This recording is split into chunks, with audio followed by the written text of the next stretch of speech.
Hello and welcome to another segment of DSU Inside Perspective. I'm Carlos Holmes, and this is the show where we talk with faculty, staff, students, administrators, alumni, and people from the outside about some of the things going on in the world and some of the great things that are going on at the Delaware State University.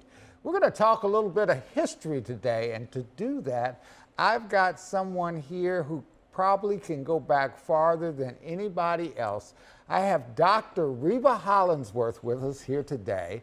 She is from the class of 1949, a blessed 93-year-old lady who is just a wonderful alumna of Delaware State University. Welcome to the show. Thank you. Thank you very much. I brought you specifically because you know DSU history is a big thing with me. I know. And so I brought you on the show to talk to you about the tenure years of Dr. Howard Gregg, who was our fourth president, 1942 to 1949. Now, you went to the high school and the college, correct? That's correct. That's right. I came here in 1943 in the 11th grade. Graduated in 1945 from high school and stayed here. Oh, I was second in my class, I have to tell you that. And there were two of us who had the same average, they said. So they gave each of us a $50 scholarship to go to Delaware State College. Now, you're from Milford, right? I'm born, bred, christened, and wed in Milford.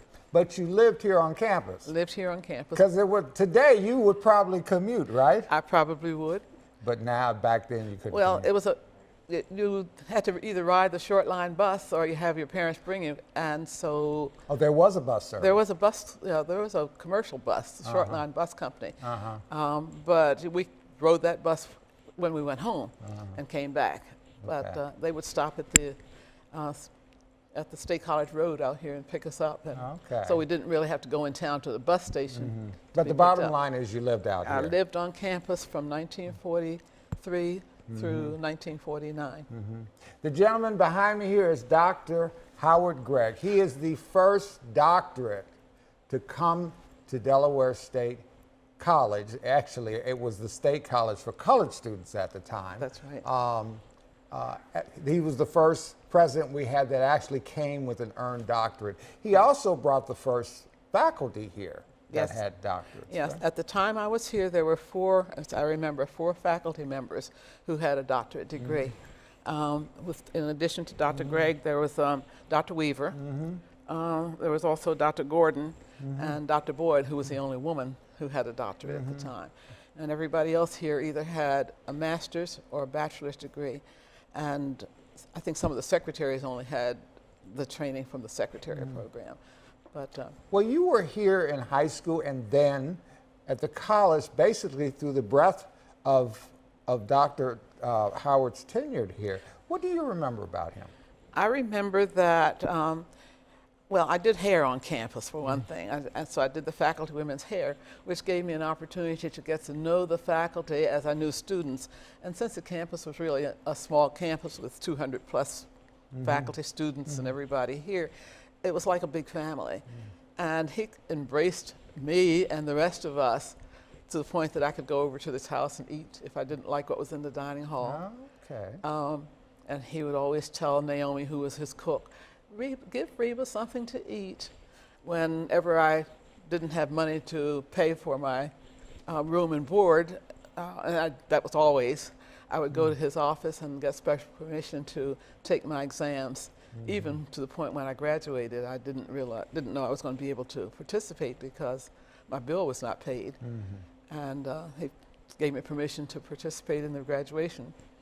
And I got instead of my degree, I got my folder, but a letter in there saying you may pick up your degree in the business office when your bill is paid. So I actually didn't get my degree until that end of August, early September. But he obviously thought very well of you. He thought well of all of us, and he tried to help us because we were a group who were kind of the first really to seek an education like that. The campus was growing, and my mother had been here in 1925, graduated high school in 1925, so it was kind of understood that I would come here. So. Now, The enrollment statistics for the State College for Colored Students, and then later Delaware State College. Yeah, it got its name Delaware State College while I was here in 1947. In 1947, Yeah, yes. But prior to that, his tenure coincided with the end of World War II. Exactly. Well, the beginning and the end.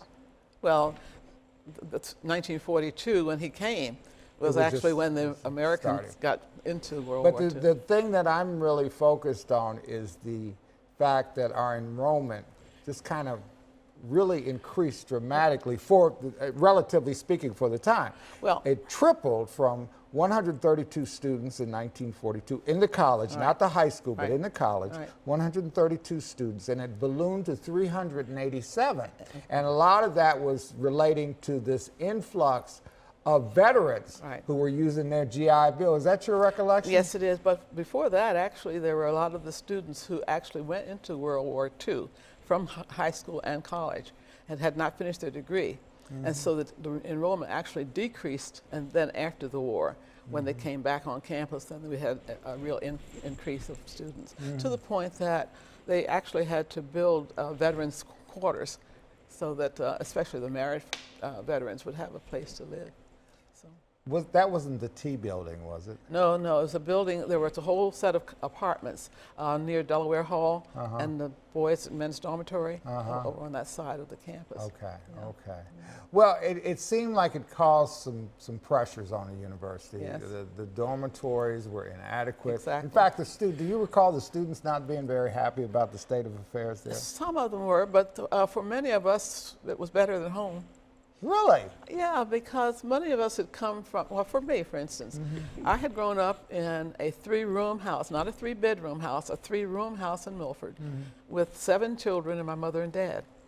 So it was a little bit crowded at home. So I had never really had a bed to myself until I came to Delaware State College. It's a matter of perspective. So, yes, if you look at it from where we came from and what we had here, in many instances it was better. Okay.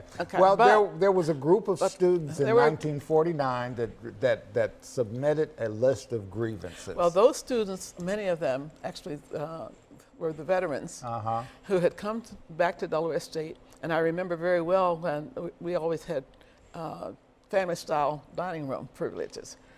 And I remember that the chef could do more with a hot dog than Carver could with a peanut. So we had hot dogs in every fashion. And they had gotten tired of hot dog menus. Okay. So this particular evening, the fellows all decided, I've had enough of this. And they stood up and turned the tables over, left the dining room and walked across campus to Dr. Gregg's house and complained about the menus in the dining room. And so after that, we were able to get a variety of food and so forth. But they didn't say anything except protested. We have fought this war, and here we come back here, and all we can get are hot dogs. And of course, was it all veterans, or were some other students? Everybody from the dining hall just followed the veterans across. No, not just that situation, but in terms of the grievance. They listed grievances that included. Didn't tape that. It included the food service. Yes. Inadequate dormitories. Yes. A lack of intellectual activities, cultural activities, programs, and that kind of thing. I guess one thing I want to ask you, because I'm running out of time, but it is clear to me that the state was very neglectful, financially speaking, with this state institution of higher education it gave birth to. Exactly.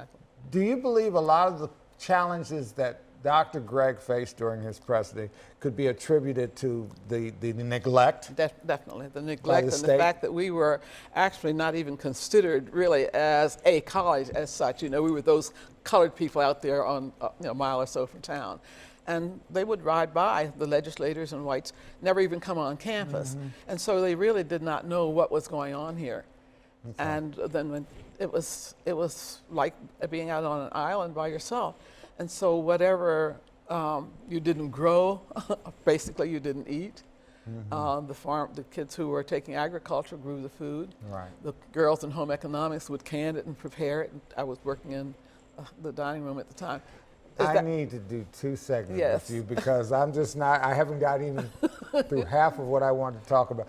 But having said that, thank you so much for being on the show. It's important to get oral history. Right. And you're about at the end of the line of what we have available to us, the 1940s. Reba Hollingsworth, a very, very beloved alumna of Delaware State University. Thank you so much for being on my show. Thank you for having me. And thank you for joining us for another segment of DSU Inside Perspective. Everyone have a good day.